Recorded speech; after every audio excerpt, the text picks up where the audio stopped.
shadow over America, Osama bin Laden and the 9/11 attacks. They called him a ghost, a specter who lived in the margins of maps and newsprint.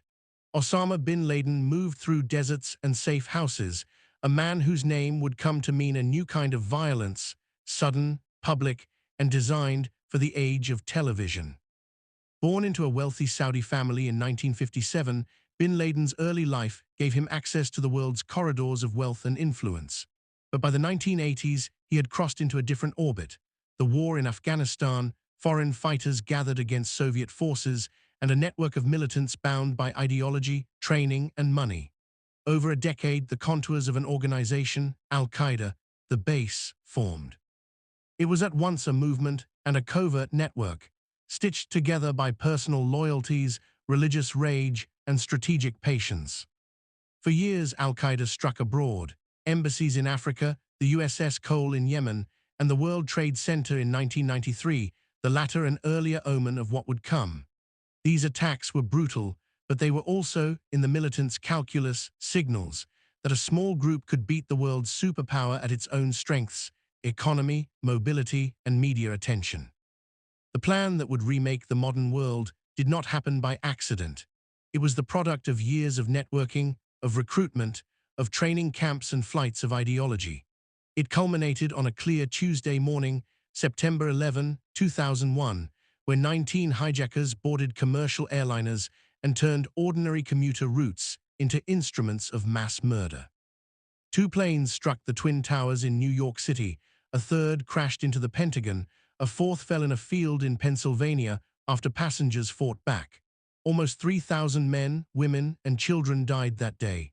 The image of the towers collapsing, smoke, ash, strangers helping strangers, seared itself into global memory.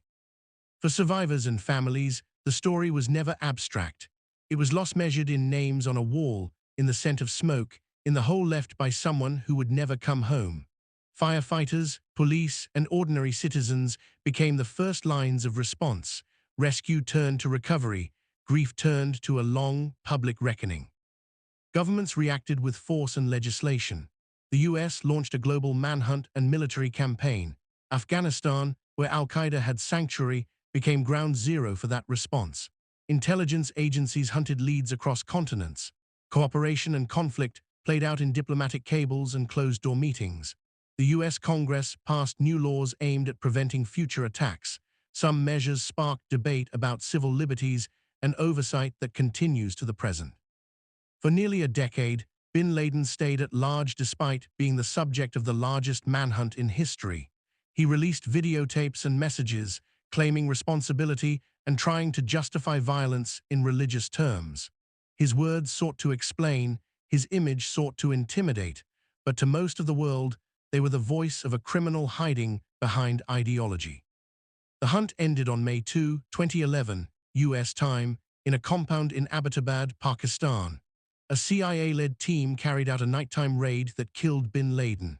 Images and reports of the operation were contentious and sensitive. For many Americans, the news brought a complex, visceral relief, not a celebration of death, but an end to a long-running nightmare. For other communities and nations, the raid raised questions about sovereignty, intelligence failures, and the consequences of a decade of warfare. The legacy of those attacks is layered and persistent. There are the policies, wars, detention centers, surveillance programs that reshaped geopolitics. There are families left without mothers, fathers, children, with anniversaries that return pain each year. There are communities that experienced backlash and mistrust. There are veterans who returned carrying visible and invisible wounds. There are debates, moral, legal, strategic, about how democracies should defend themselves while honoring the rights and rules they claim to protect. In the end, this is not only the story of one man's hatred. It is the story of resilience and sorrow, of a world changed in a single morning, and of the years that followed as people rebuilt, remembered, and asked how to prevent such horrors again. It is a story that refuses simplicity, victims and responders, policy and ethics, grief and the long work of recovery. If this content is difficult for you, please consider seeking support resource. Backhand index pointing right, like, share, and subscribe for more historical true crime documentaries.